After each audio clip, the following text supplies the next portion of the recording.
So while we're on the topic of effects, let's show you how to do that. The location of all the effects is down here. So you click that little arrow, and there's a variety of different kinds of effects you could use if you found that the lighting was poor when you were doing your filming. There's various ways to modify that, such as in advanced adjustment and lighting effects or image control. And what you do, you can't just double click this and apply it to whatever clip is selected. You drag them down onto the clip that you'd like. So looking at that now, we can't really tell if anything happened yet, but if we click on Applied Effects, image control has been added to our list. Let's first focus on that, and then I'll explain motion and opacity. You can adjust the brightness, you can adjust the contrast, dull versus a significant difference between black and white, not much middle in between those two.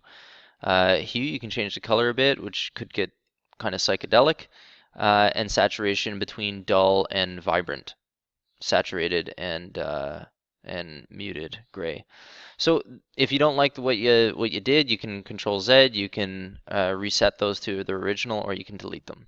You can also turn them off just so you can see how the thing turns out for the moment. So if you're trying to do things and you notice nothing's happening, maybe your eyeballs are turned off. Okay, so let's delete that effect. Opacity can be helpful if you're trying to blend two clips, one over top of the other, such as if we move this up here and we want to kind of align this top clip with what's below it. You can lower the opacity just so that it is so that you can see what's going on and find things into the right position, and then boost the opacity back up to 100. Or if you're feeling creative, you can use a half opaque layer, such as this green screen one, to describe somebody going through some kind of psychological journey where their mind is divided between what's happening and what's going on in their mind. This background video one layer, or daydreaming, that kind of thing. You could use it for that. The motion applied effect can be helpful if there's something wrong with your clip and you need to adjust the position of it or the scale of it, how big it is, even the rotation. So, yeah, motion's kind of a funny. There's all sorts of things here that aren't motion, like scale. If you want to artificially zoom or crop, those are options for you in motion, even the horizontal or vertical position of it. So those are some options within Applied Effects. Within the Adjust button, you can change color, lighting, control of various things. And if you see a green dot beside it, that means that there has been one of those effects applied. So if you reset and minimize, you'll notice that the green notification is gone.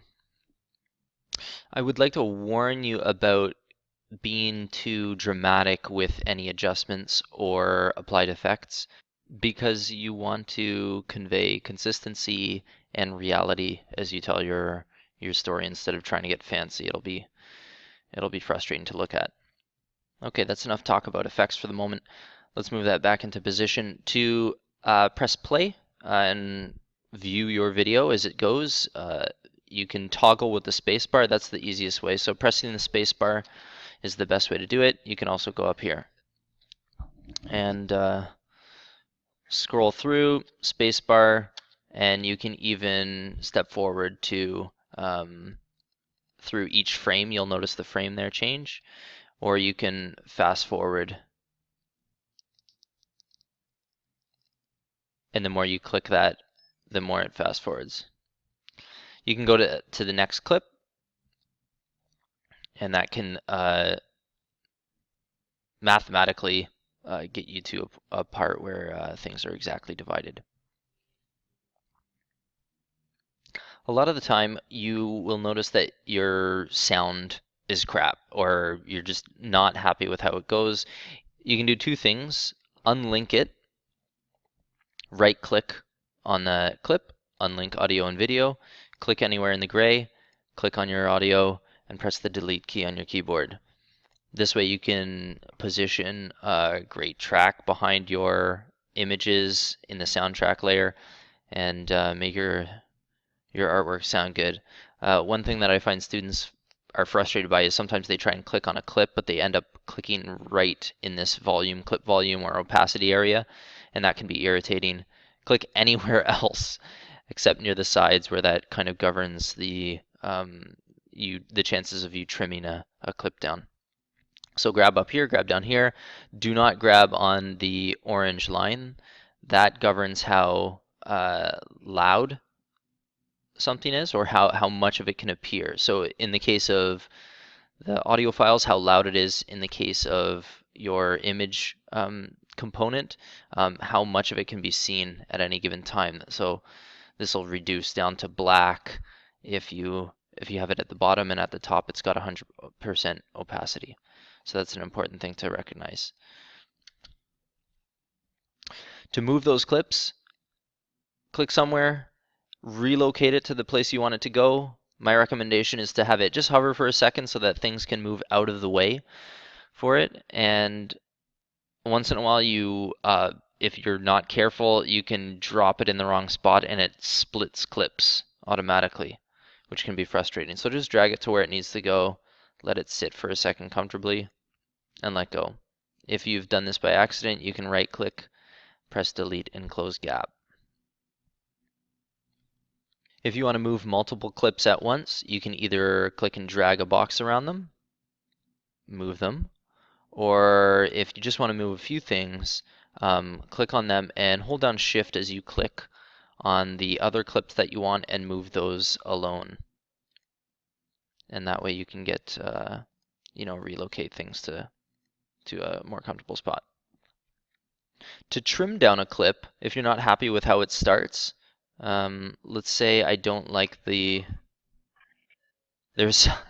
at this point in the movie, as I was recording, an announcement came on over the PA. So I'm going to trim this right down until past that waveform that you could have seen there. And now that that's gone, I'm content with that, but I'm gonna cut just after it begins cropping that person's head. And as I hover over top of the right side of my clip, I'm gonna click and drag, and it'll align itself to where the playhead, where I stopped it. It'll just snap. Same with here.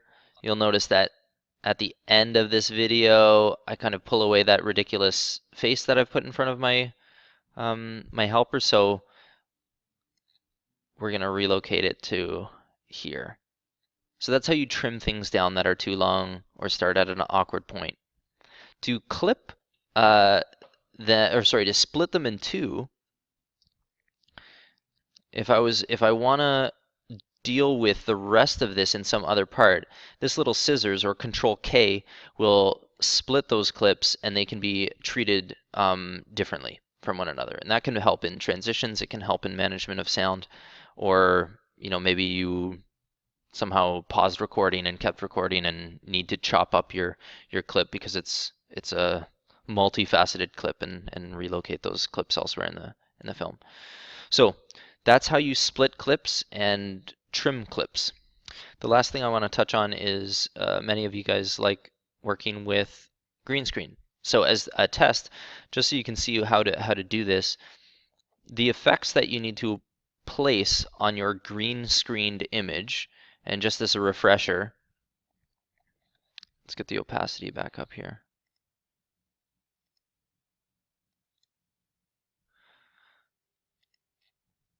Whatever's behind your subject, in this case green and very not well put up green screen, I might add, the more solid the green color, the better, because programs like to key their images by the pixel quality. So this is a very dark green, this is even darker, this is quite light, that's exceptionally light. So the more consistent it is, the better. People often have paint on a wall as a result of that. But you can light the background in a particular way to make sure it's all consistent. Just make sure that you don't light it in such a way that any of that green reflects back onto your subject. So to apply that Chroma key or green screen key onto this, you go to keying in the effects palette. Chroma key will do it. Chroma key will also deal with any other color that you want to use as a mask.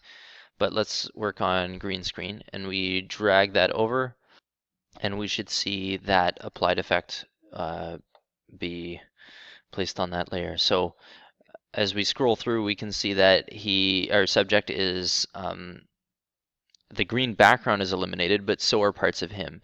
And the way you modify that is by opening up green screen key and changing the threshold and cutoff until you've got a comfortable balance between looking like he actually fits in the situation and the quality of pixels that come through. So it's a funny balance. You just kind of work at it until you've got something that you're pleased with. And it looks like my opacity is still on the fritz here, so let's reset that. So you'll notice up here is where that really dark green was. That's the computer not totally recognizing where greenness is and where it isn't. If the threshold and cutoff are reversed, you can see kind of a neat effect, but generally you're trying to keep cutoff below the threshold. And just get enough of it so that the body comes through in its entirety. Maybe my computer isn't good enough, but I've really never seen a huge difference with smoothing. But I like to put it on anyway, just in case.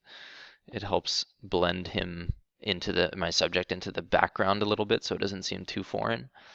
And if you wanted to be very specific, you could also modify the lighting of your subject to match the conditions of whatever context you're trying to lay them in.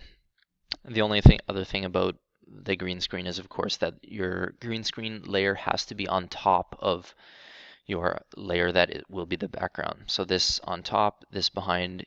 As a reminder, you can think of that what needs to show is from this, and what needs to be shown as background is below or in the back of it, so underneath.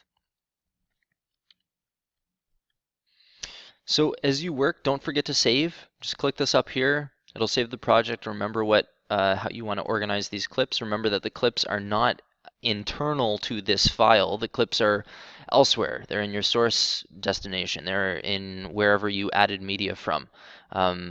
It doesn't embed them into this like a Photoshop document will embed the pixels into that into the layers of the document, creating a huge file. These Premiere Element files are generally small. It's the exported products that are quite large.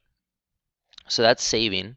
Make sure again you've saved it properly, and once you're happy with what you've made, oh, one more thing. Let me show you how to put in music. So you'll add music through the same means of adding media, and you've got a location where you've got various kinds of sounds or files that are musical, and you can drag that down onto the layer. You can choose the soundtrack layer or audio one if these clips weren't there, and then it'll play through behind. Now both things will play through behind, and you can govern how loud each of them are by changing the decibel level on that.